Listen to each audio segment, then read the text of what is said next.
전하, 이제 우리나라도 크게 천명을 맞아 현명하신 임금님들이 왕위에 오르시어 우리에게 맞는 법전을 완성하게 되었습니다. 그동안 과거의 법은 백성들에게 지나치게 복잡하고 혼란스러워 실제로 이를 지키기가 어려워 법을 무시하는 경향이 있었습니다. 이에 세상 이치에 맞고 실제로 백성들이 지킬 수 있는 법을 만들었으니 이는 백성들의 뜻에 일치하고 나라를 다스릴 떳떳한 법이니 모두 법을 지키며 생활하도록 널리 알리시오. 예, 전하, 서윤이 망극하옵니다. 이렇게 세조 임금 때 시작하여 성종 임금 때 비로소 조선시대 500년의 기본 법전이며 헌법이라고 할 수 있는 경국대전을 완성하여 반포하였다.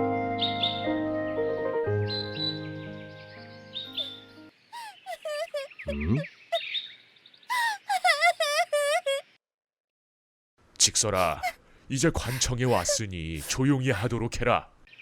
아니, 자네들은 관저 고을에 사는 남매들이 아닌가? 무슨 일로 이에까지 오게 된 것인가? 나으리, 집안일로 여기까지 와서 부끄럽습니다. 너무도 당연한 일인데 직설이가 하도 생떼를 부리니 어쩔 수 없이 이렇게 사또에게 현명한 판결을 받고자 왔습니다. 생떼를 부리다니, 착하고 얌전한 직설이가 정말 그랬는가? 나으리, 저와 태봉 형님은 연로하신 아버님을 모시고 새벽부터 밤늦게까지 농가 밭에서 일을 하며 농사를 지어왔습니다. 그런데 지난달 아버님께서 주무시다 갑자기 돌아가셨습니다. 자네 아버님이 갑자기 돌아가셔서 매우 안타까웠네. 예, 나으리. 너무나 슬프고 안타깝지만 이제 아버님께서 돌아가셨으니 당연히 농가 밭은 저와 태봉 형님 소유로 하고 농사를 계속 지으려고 하는데 동생 직설이가 아버님 재산을 자기도 달라고 하며 이렇게 생떼를 부립니다. 자네는 곧 결혼을 하지 않는가? 결혼을 하면 이제 남의 집 사람이 될 텐데 가문을 이을 오빠들이 당연히 재산을 가져가야 마땅하지 않겠는가? 이런 일로 집안을 시끄럽게 하다니. 나으리, 저도 이 집안의 자식이며 오빠들이 농사일을 할 때 저도 집안일을 도맡아 했고 나중에 저에게도 재산을 물려준다고 약속하셨습니다. 오빠들은 모두 이 사실을 잘 알면서 아버님이 돌아가시자 갑자기 저에게 아버님 재산을 줄 수 없다고 하는 겁니다. 허허, 사또 어떻게 하면 좋겠습니까? 태봉이와 대봉이는 더 이상 할 말이 없는가? 예, 나으리, 직설이의 욕심 많은 행동을 혼내주시고 현명한 판결을 해주시길 간청합니다. 재산 때문에 사이좋던 남매가 이렇게 다투다니 실망이네. 지금부터 판결을 시작하겠다. 태봉이와 대봉이 그리고 직설이는 잘 들으라. 예, 사도! 우리 경국대전 형전에는 상속은 원칙적으로 아들이나 딸이나 똑같이 나누어 주도록 규정하고 있다. 비록 딸이 이미 혼인을 하였다고 하더라도 똑같이 나누도록 하여 상속에 있어 남녀는 차별이 없는 것이다. 다만 가문을 이을 아들의 경우 다른 사람보다 20%를 더 상속받을 수 있도록 규정하고 있다. 하여 돌아가신 아버님의 재산은 세 사람이 공평하게 나누도록 하라. 다만 장남인 태봉은 가문을 이을 아들이니 총 상속분의 20%를 더 받도록 하여라. 예, 사또, 현명하신 판결입니다. 우리 선조들은 이미 500년 전 조선시대에 남녀를 차별하지 않고 똑같이 재산을 상속하도록 하여 남녀가 평등한 사회를 지향하였습니다. 현재와 비교해도 뒤처지지 않는 훌륭한 법문화를 가진 자랑스러운 국가였습니다.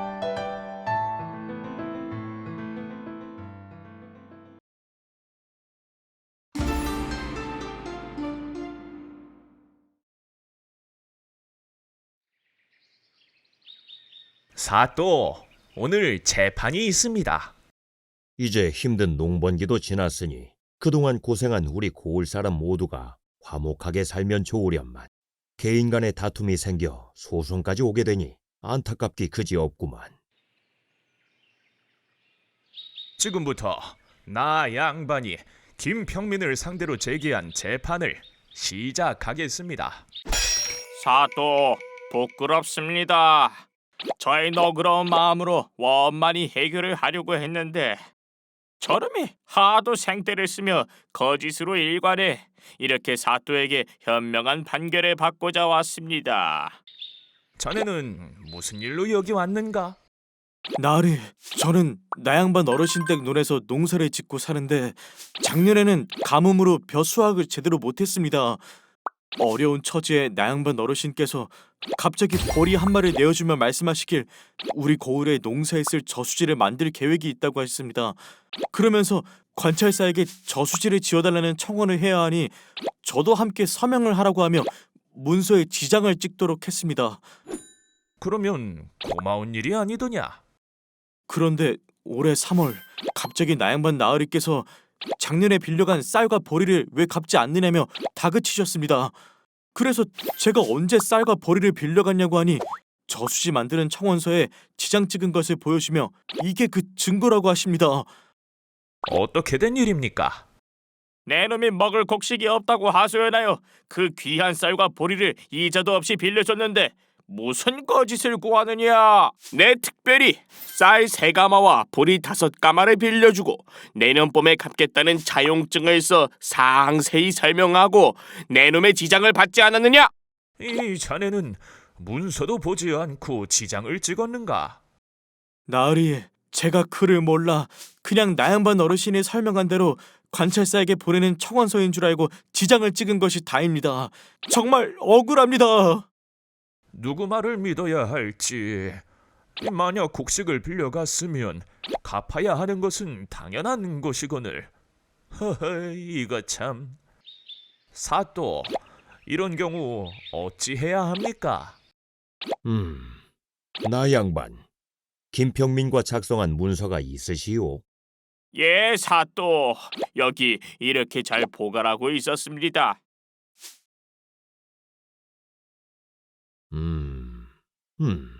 나 양반과 김평민은 더 이상 할 말이 없으시오? 예, 사또. 나를 배신한 저놈에게 벌을 주시오.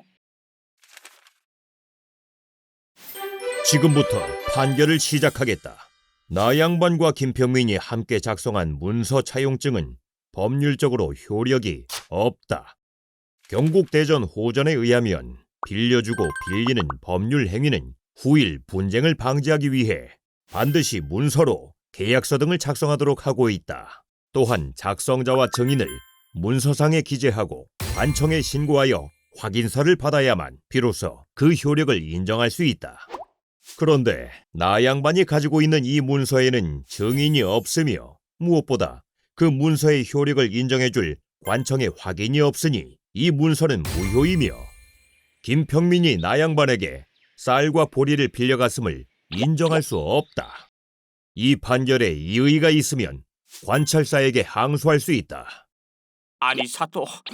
이거 참. 현명하신 판결입니다.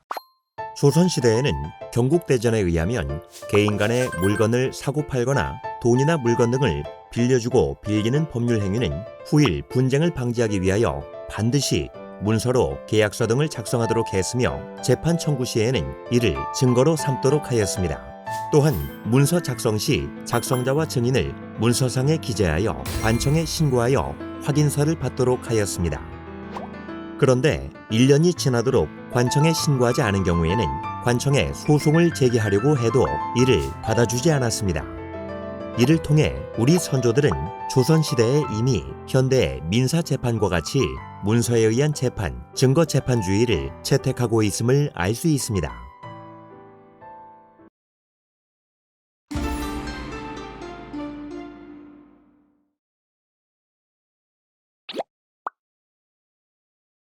아니, 더운 여름 우리도 못 먹는 이 귀한 얼음을 죄를 지은 놈들에게도 나누어 주도록 법으로 정하고 있으니 허허, 저놈 팔자가 나보다 더 좋구만. 지금부터 이웃마을 과천고을에서 발생한 이저승 살인 사건의 2심 재판을 시작하겠습니다. 나억울, 니놈은 어찌하여 이저승을 살해했느냐? 나으리, 저는 사람을 살해한 적이 없습니다. 지난해 가을 길을 가다 제가 농사짓는 논의 주인인 조만각 나으리가 저놈이 우리 집 송아지를 훔쳐가는 도둑놈이니 벌을 주라고 했습니다. 그래서 어쩔 수 없이 그놈을 논으로 밀어 넘어뜨린 적은 있습니다. 그렇게 죽였다는 것이군. 제가 밀어 넘어진 건 맞으나 바로 일어나 왜 나를 밀치냐며 큰 소리를 쳤습니다. 절대 제가 밀어서 죽은 것이 아닙니다. 형방, 오작사령이 작성한 시체 검엄서를 가져오시오. 사망한 이저승의 등에는 상처는 없고 가슴 안쪽에 검붉은 멍자국이 있었으니 부인, 이저승이 사망한 날 무슨 일이 있었소? 제 남편은 그날 조만각의 집에 빌려준 돈을 받으러 갔는데 조만각이 집에 없어 마당에 있는 송아지를 끌고 가다 조만각과 길거리에서 마주쳤습니다. 이때 조만각이 왜 남의 송아지를 가져가느냐며 제 남편을 넘어뜨려 무릎으로 가슴을 누르고 목을 졸라 송아지를 빼앗아 갔다고 욕을 했습니다. 자네는 이저승을 때리고 가슴을 누른 적이 있는가? 아닙니다. 이저승이 우리 집 송아지를 끌고 가길래 뺏으려고 옥신각신하다 같이 넘어져 이저승이 제 무릎에 살짝 깔렸을 뿐입니다. 가슴을 누르거나 때린 적은 없습니다. 증인은 어디 사는 누구이며 사건 당일 본 것이 무엇이오? 저는 과천 고을에서 농사를 짓고 사는 전영구라고 합니다. 사건 당일 나억울이 갑자기 큰 소리로 나쁜 놈이라고 외치며 이저승을 세게 밀고 폭행하여 이저승이 넘어져 크게 다친 것을 보았습니다. 그로 인해 이저승이 죽었다고 알고 있습니다. 그날 어떻게 폭행했는지 말해보시오. 하여튼 엄청 세게 확 넘어뜨려 죽을 정도로 세게 밀고 폭행을 하였습니다. 부인, 이저승이 죽기 전 상황을 상세히 말해보시오. 남편은 그날 밤 저녁에 피를 토하고 나를 이렇게 만든 놈이 조만각이니 반드시 관청에 신고하라고 했는데 다음날 일어나 보니 이미 남편은 죽어 있었습니다. 원통하고 억울합니다. 사또, 이웃마을 과천고을의 사또는 나억울이 살인자라고 판결하였습니다. 이제 어떻게 해야 합니까? 모두 더 이상 할 말이 없는가? 지금부터 판결을 시작하겠다. 살인 사건을 판결함에 있어 증거로 삼아야 할 것은 첫째는 시체 검엄서, 둘째는 유족의 진술, 셋째는 믿을 수 있는 증언이다.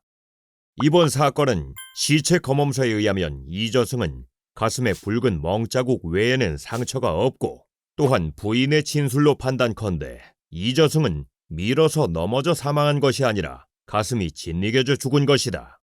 또한 증인은 나억울이 세게 밀고 폭행하여 이저승이 크게 다쳐 죽었다고 하나 증인 전영구와 조만각은 가까운 친척 사이로 이 말을 믿을 수 없다. 그러므로 과천고을 사또가 범인으로 판결한 나억울은 범인이 아니니 즉시 석방하고 진범은 조만각이니 지금 바로 옥에 가두어라. 이 모든 재판 결과는 즉시 관찰사에게 보고하라. 예, 사또. 현명하신 판결입니다. 조선시대에는 경국대전에 의해 살인사건의 경우 현재와 같이 3심제로 하도록 하였습니다. 그래서 먼저 첫 번째 재판은 사건이 발생한 해당 고을의 사또가 재판을 하고 두 번째 재판은 이웃 고을 사또가 다시 재판을 하게 되며 세 번째 재판은 관찰사가 판결하여 임금에게 보고하도록 하였습니다. 하지만 3심으로 재판을 했음에도 때로는 사건이 명확하게 해결이 안 되는 경우 임금이 형조의 명을 내려 다시 재판하는 경우도 있었습니다. 이와 같이 조선시대 우리 선조들은 과학적인 수사와 합리적인 재판을 통해 백성들의 인권을 보호하고 공정한 재판을 구현하였습니다.